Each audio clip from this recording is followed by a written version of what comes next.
Oi, gente! Bem-vindos a mais um episódio do Mergulhando na Reforma Íntima. Eu sou a Carolina e hoje a gente vai falar de um tema que, olha, mexe com tudo na nossa vida, a disciplina dos desejos.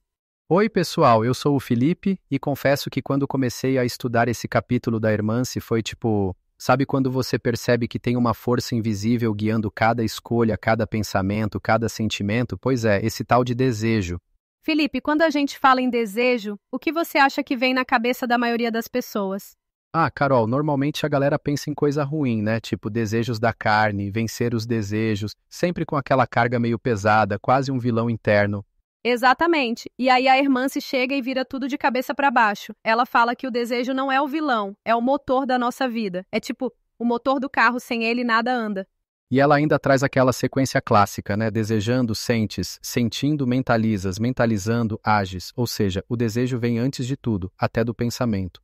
Traduzindo, primeiro a gente deseja, aí sente, depois pensa, e só então age. E olha que curioso, a neurociência confirma isso. O sistema límbico, que é onde moram nossos desejos e emoções, é muito mais antigo que o neocórtex, que pensa racionalmente.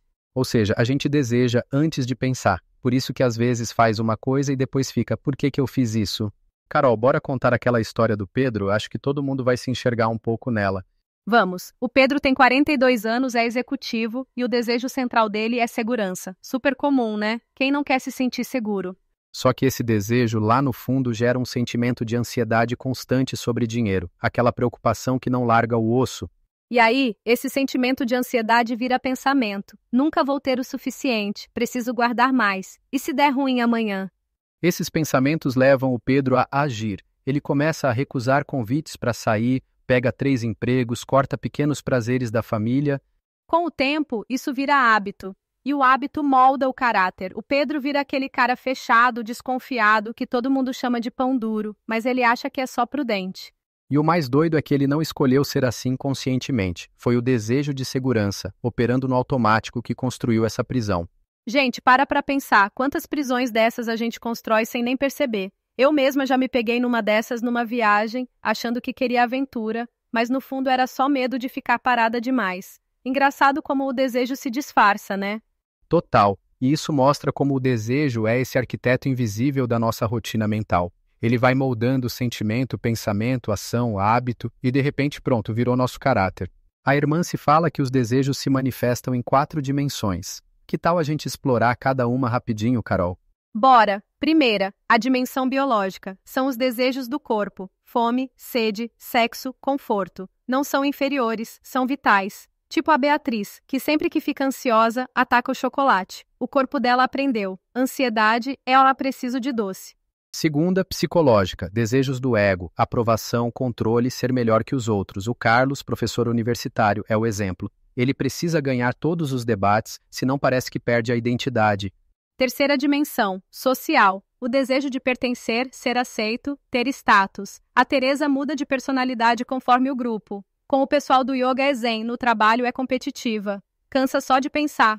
E a quarta, espiritual, o desejo de significado, de propósito, de fazer diferença. Mas até esse pode ser distorcido, tipo o Roberto, que busca experiências místicas forçadas, sem perceber o orgulho por trás. No fundo, todos os desejos podem ser aliados ou tiranos, depende de como a gente se relaciona com eles. E olha, transformar desejo negativo em qualidade elevada é possível. Inveja pode virar admiração, por exemplo. Claro que isso exige uma transformação interior, uma reforma íntima. E o ambiente coletivo ajuda muito nisso. Grupos conscientes funcionam como escolas de sentimento. A energia do grupo pode apoiar nossa reforma íntima, como a irmã se fala. E se a gente olhar para a história, tem vários exemplos de pessoas que transformaram desejos em virtudes. Sozinho é difícil, mas em grupo a gente se fortalece. E cada dimensão traz desafios e oportunidades diferentes para a nossa evolução. Agora vem a parte que eu acho mais fascinante. A Hermance diz que disciplinar os desejos não é só uma coisa legal de fazer, é literalmente um portal evolutivo. Explica melhor isso, Felipe.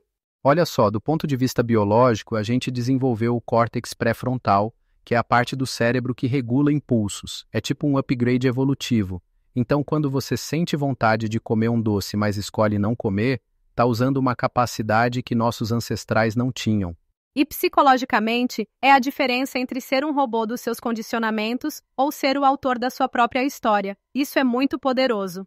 Socialmente, sem essa capacidade de regular impulsos, a gente ainda estaria vivendo na lei do mais forte. A civilização só existe porque aprendemos a adiar a gratificação, a cooperar, a confiar.